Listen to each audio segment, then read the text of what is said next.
Bagaimana kalau sekarang kita mendiskusikan bagaimana cara pintar korupsi? Sebuah peluang emas yang tidak akan terjadi lagi dalam masa yang akan datang, yaitu kalau Anda yang menjadi pejabat saat ini atau yang punya kesempatan dalam sisa periode ini mendapatkan jabatan, sebaiknya Anda korupsi dengan semaksimum mungkin dalam periode sisa saat ini, yaitu dalam 3 tahun ke depan ini. Sungguh, Anda harus memanfaatkan dengan baik momen ini untuk korupsi. Mumpung korupsi saat ini dibiarkan, manipulasi jabatan untuk kepentingan diri sendiri dan kelompok sendiri dibiarkan, tidak dihukum. Melanggar sumpah jabatan, kita tidak ditindak. Bahkan terang-terangan makan hak rakyat, tidak dipecat dari jabatan, apalagi dihukum. Jadi manfaatkanlah jabatan Anda semaksimum mungkin. Informasi berikut ini kita bermaksud mengajarkan kepada semua pejabat yang saat ini menjabat, mumpung New Mind belum berkuasa yang akan menghukum mati semua koruptor, Anda sebaiknya korupsi. Jadi manfaatkan waktu tersisa ini untuk menyedot harta negara, dan Anda akan dilindungi dengan para buzzer serta kepopuleran pejabat tertinggi yang dengan cantik punya pasukan media yang hanya memberitakan bagusnya saja dari karya-karya pakai hutang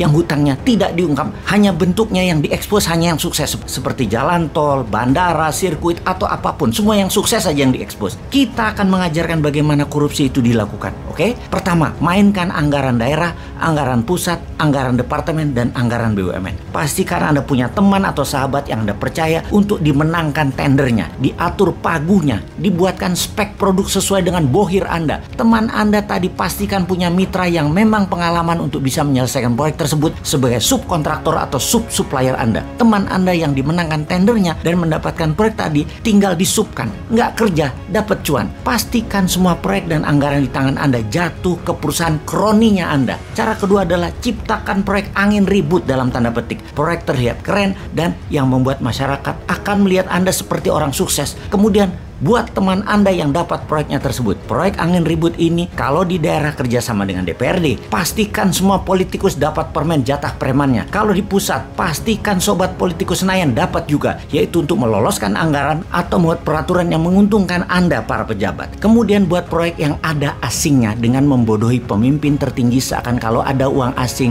negara kita itu dianggap makmur, dengan cara membuat lembaga rating internasional kita bayar agar negara kita mendapat hutangan, agar dapat kepercayaan asing, agar proyek asing masuk, dipermudah dengan peraturan, misalnya Omnibus Law, buat aja semacam itu. Lalu karena proyeknya cross border atau antar negara, maka komisi Anda sebagai pejabat diletakkan di luar negeri, karena di luar negeri tidak ada PPATK-nya yang bisa cek. Akuisisi apapun libatkan pendana asing, tujuannya agar bisa bagi cuan di luar negeri. Import itu sumber korupsi karena dananya ada di luar. Jadi kita harus perbanyak import. Setelah memainkan anggaran, maka kita akan membuat peraturan yang menguntungkan kita dengan membuat kebijakan yang menguntungkan bisnis kita. Saat ini Anda sebagai pejabat boleh berbisnis, walau sebagai menteri atau pejabat-pejabat lainnya yang dalam sumpah jabatan Anda tidak boleh memperkaya diri sendiri dan memperkaya orang lain. Tapi tenang, selama Anda mendukung pemimpin populer, Anda aman. Kemudian manfaatkan anggaran pemerintah daerah atau departemen atau apapun untuk membuat Anda terkenal, seperti main di sosial media, di media mainstream. Semua acara-acara Anda harus ada dan harus dimediakan. Pokoknya Anda fokus terus memanfaatkan dana gubernuran, dana bupati, dana menteri untuk membuat Anda terlihat bekerja, terlihat bijak, terlihat berhasil. Penting ini dilakukan karena modal untuk terus menjabat adalah Anda terkenal. Apalagi Anda mau mencalonkan diri untuk menjabat lagi. Walaupun sebenarnya itu korupsi, tapi tenang, Anda banyak yang suka pakai fasilitas jabatan, nggak apa-apa. Mobil dinas, uang dinas, pesawat kepresidenan, apapun, semua pakai aja yang namanya kedinasan. Jadi pelajaran korupsi kita simpulkan kali ini,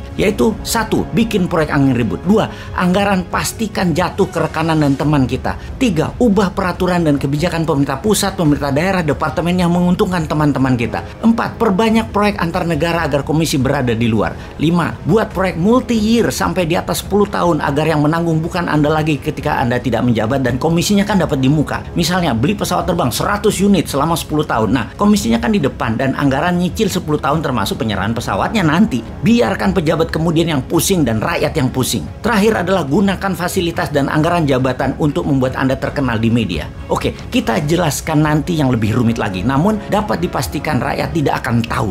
Jadi yang sedikit ini dulu diperbanyak korupsinya. Selamat menikmati sisa jabatan Anda.